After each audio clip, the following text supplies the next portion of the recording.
you want to?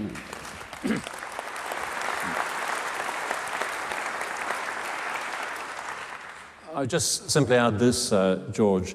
The Conservatives, I think, have taken the idea from Sweden, which is something similar. But the Swedish banking system is much, much smaller than ours, and it's pretty well insulated. Whereas the City of London, the British financial system, is truly global. And as Gordon has just said, if you are going to have a tax that works, one that banks can't simply opt out of because they go somewhere else, then you do need international agreement. And that's why, even in the space of the last few weeks, we have made terrific progress, mainly thanks to Gordon's influence with some of the other prime ministers and presidents in the world, where I think we can actually see a way of getting an international levy so banks pay what's due to them. I'll just say one other thing, though. If I was raising a tax on banks, then I think I could think of a lot of better ways of spending the money rather than on a very unfair measure, the married couples allowance the Tories have, which discriminates against children who would lose out through no fault of their own. That just seems to me to be the wrong priority. Thanks, John. I think, George, you will also know that the bank tax that the Conservatives propose, they're compensating the banks by reducing their corporation tax by 3 pence. Now, I don't see the case at the moment for banks that are not got huge investment allowances for reducing their corporation tax by 3 pence. So it's hardly a measure that makes a difference in any big way to the way the banks are financed. Yep, thank you. Patrick. Patrick Winter from The Guardian. I see here that you say you, in the future, will see rising employment and wages, not rising immigration. Does that mean there will actually be a fall in net immigration under a Labour government? There is a fall taking place at the moment in net inward migration. The fall has taken place over these last 3 years, and we believe that the figures this year will continue to show a fall. We believe also that the measures that we are taking, which ensures that people in Britain have the skills for the jobs that are being advertised, means that we will need less semi-skilled and skilled workers coming from other countries. We've already said that unskilled workers should not be able to come into the country from outside the EU because we have no need for unskilled workers. We're setting now new targets that will mean, for example, that chefs and care workers, many of whom come into the country, we are training people to do these jobs. And as far as university students and college students are concerned, we expect a reduction of around 40,000 in the numbers this year. So you can see that net inward migration has been falling and is falling at the moment. Our points system is the best way of dealing with this, because it means that people know that if they've got a skill, they can come into the country. If they don't have a skill, they won't. And gradually the number of skills that are available for people to come into the country are being reduced as we raise the skills levels of our population. Alan, do you want to add anything? Bring Alan back. You don't need to thank me for my answer this time. Just the point actually about the economy picking up. I mean, at the moment, no unskilled worker from outside the European Economic Area can come into this country. The door's closed.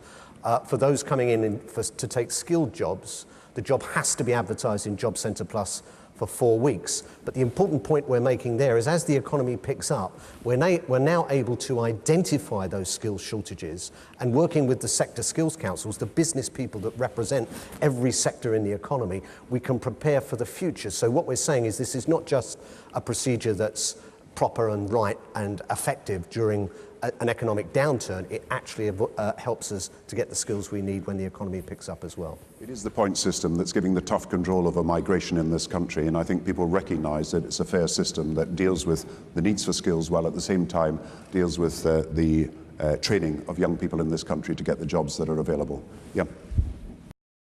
Owning the shares, and by charging insurance, we will be able to achieve the purpose restructuring effort, to have better banking serving the public, but every single penny of money that has gone from the public to help the banks will be returned to the people of this country.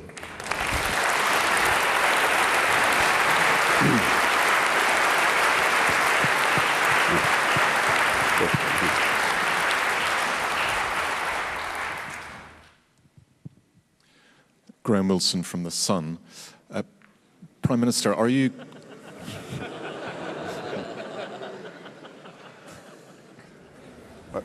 If it's not a fair press, we've got a fair audience.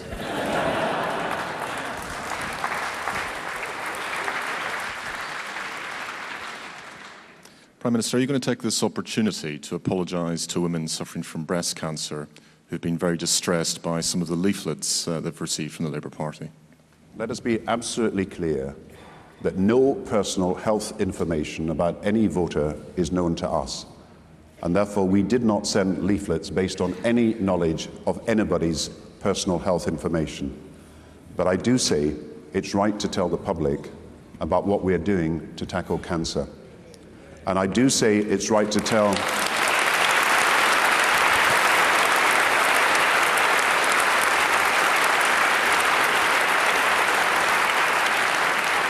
And I do say it's right to tell families, because one family in every three has someone who at some point during their life will suffer from cancer, what we are doing to make sure that cancer care is better in this country. We have given a guarantee that every single patient will be able to see a cancer specialist within 2 weeks, so that we can remove some of the fear that is accompanying the worry that you may have cancer.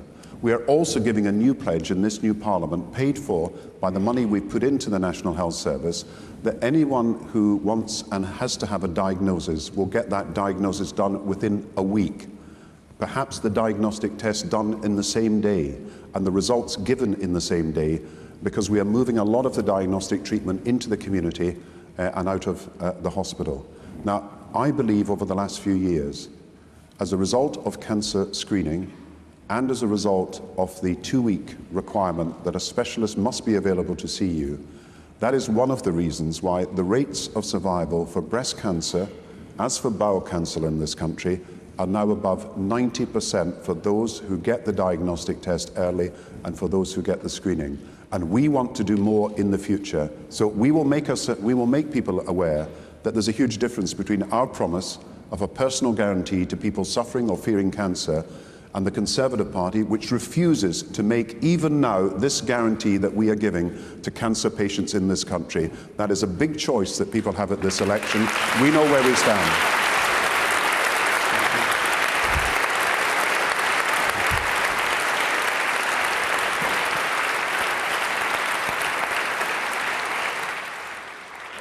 Just to add, as the Prime Minister has said, the 1-week commitment, in my view, is a historic commitment in the National Health Service. It's a decisive step towards a more preventative and personal National Health Service, and it's the right step to take in this decade, given all of the progress, as you can see, that we've made in the National Health Service. The National Health Service is ready for it.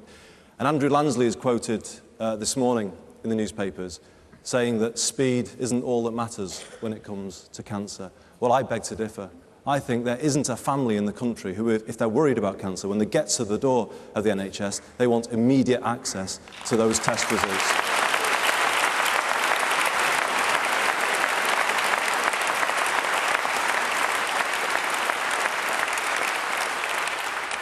So we can make this commitment because of all of the distance we've travelled in the National Health Service, and people know every time Labour has made a commitment on the National Health Service at a general election, we have delivered that commitment in full.